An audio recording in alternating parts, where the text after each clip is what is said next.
and welcome to this special edition of Kini Talk. My name is Samisha Naidu and I'm here in Skudai in the Gelangpata constituency in Johor.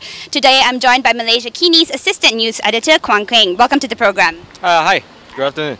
So let's just first start off by reminding our audiences what are the areas that Pakatan Rakyat is targeting in Johor this elections. Okay, currently in Johor we are looking at 10 to 12 parliamentary seats out of 26 parliamentary seats in the state.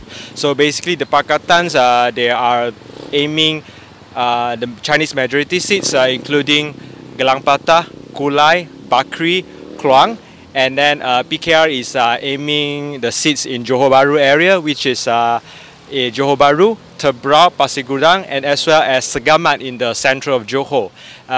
As for PAS, they are focusing in Pulai parliamentary seat.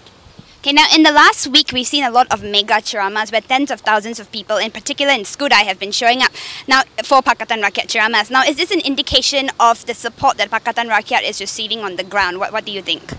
You see, all the mega rallies in the past 2 weeks, right? There are more than 10 mega rallies, you know, and the recent one in Skudai is a record-breaking one.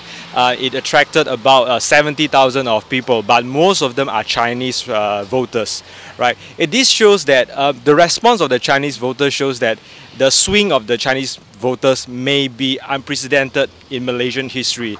The response shows by them is actually even, I would say, even better than what happened in Pulau Pinang in 2008.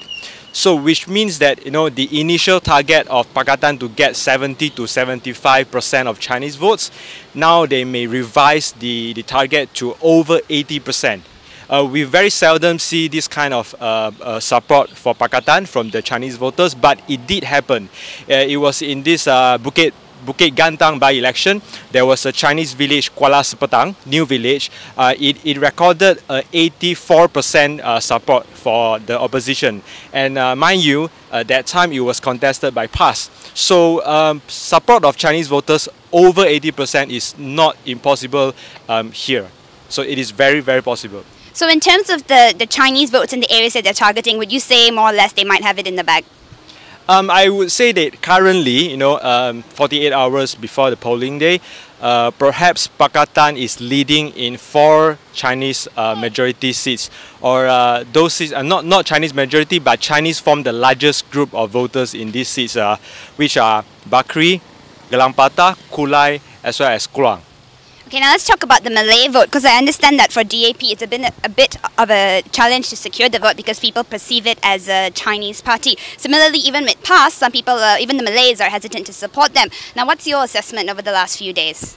Okay, over the last few days, the situation actually hasn't improved much for Pakatan. You know, they still are having difficulties entering the Malay kampongs to campaign. You know, I even know that some mosques, they even rejected the PAS leaders from praying in the mosque. Cases like that, you know. So we are looking at Malay voters maybe, you know, around 30%.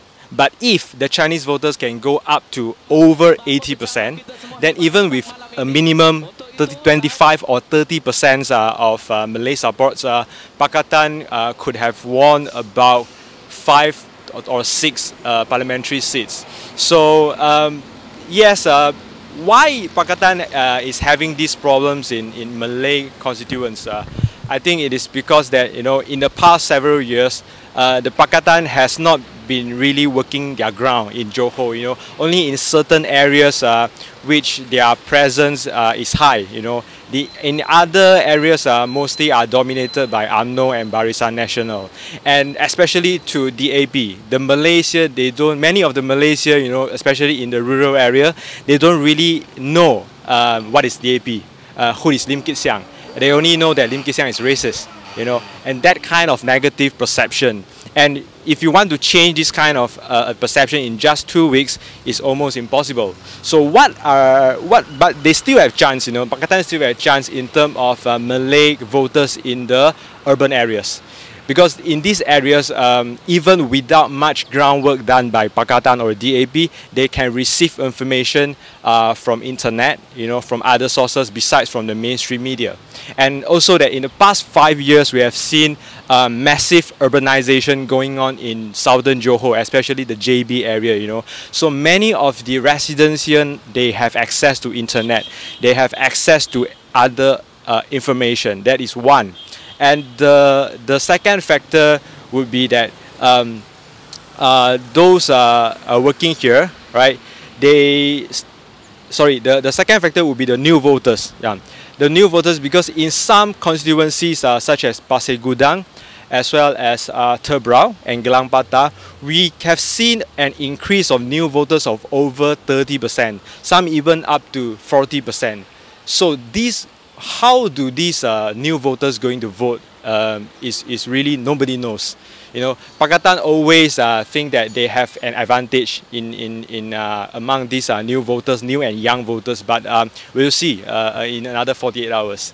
What about the Indian vote? I mean, in the last few weeks that we've been here, we've seen some Indians who are very, very staunchly loyal to Barisan Nasional, and yesterday we saw a scuffle at a Hindraf rally because people were upset that the Hindraf leader had sided with BN. So you seem to have two camps here in Johor, but what do you think is where the Indians leaning to more? I think the Indians are very split, and there are a lot of fan-sitters, besides of all the core staunch supporters of BN, there are still some fan-sitters here, and they are really, really confused, because of what happened to Hindraf, because of what happened to all the new Indian groups and organizations like HRP and things like that. They are confused, And I don't see Pakatan push much efforts into Indian voters, I think that especially now, particularly DAP, they are now really focusing on pushing up the percentage of support among the Chinese voters. So Indians here, what I see is that I think BN has done more work in the Indians area. So I expect that there will be a slight swing back to BN. Now, what has BN been doing? They seem to be pretty confident that they'll retain Johor as a BN stronghold, but they have acknowledged that there is some worry in Chinese areas. So as we approach G13, what has BN been doing, and do you think their strategy is working?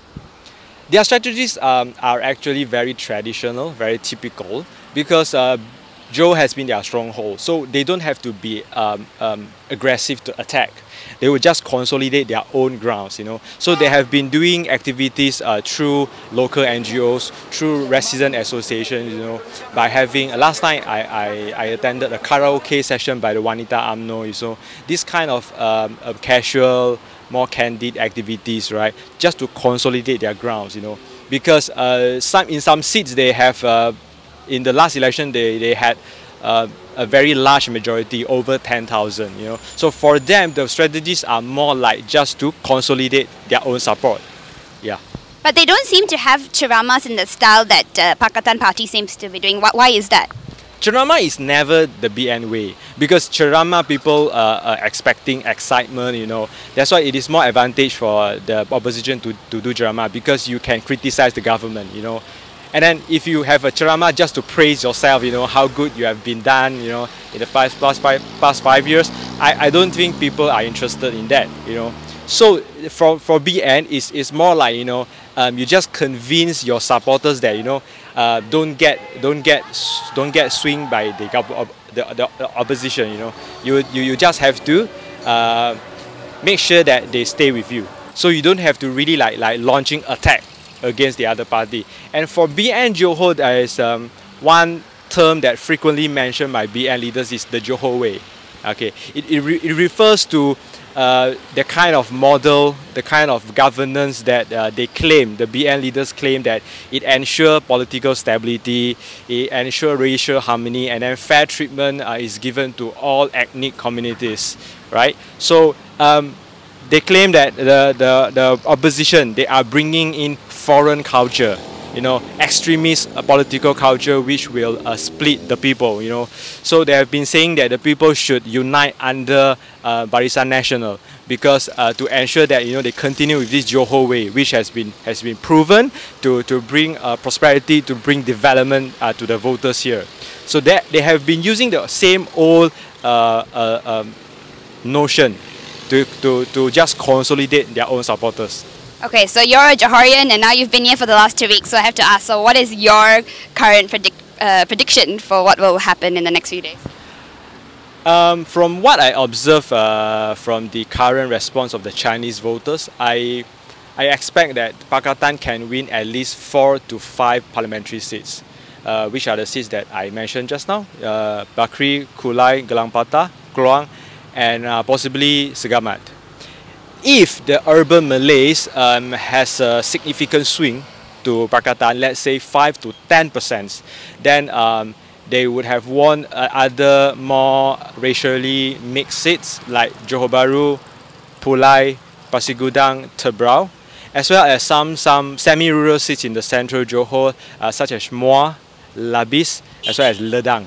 So we are looking at about 5 to 10 seats. 5 should be the minimum, and 10, if they can achieve 10, it would consider a very, very good result. And to get that 10 seats, you still need a significant swing within the Malay voters. Okay, Keng, thank you so much for your analysis. We look forward to seeing what happens in Johor. And thanks for watching.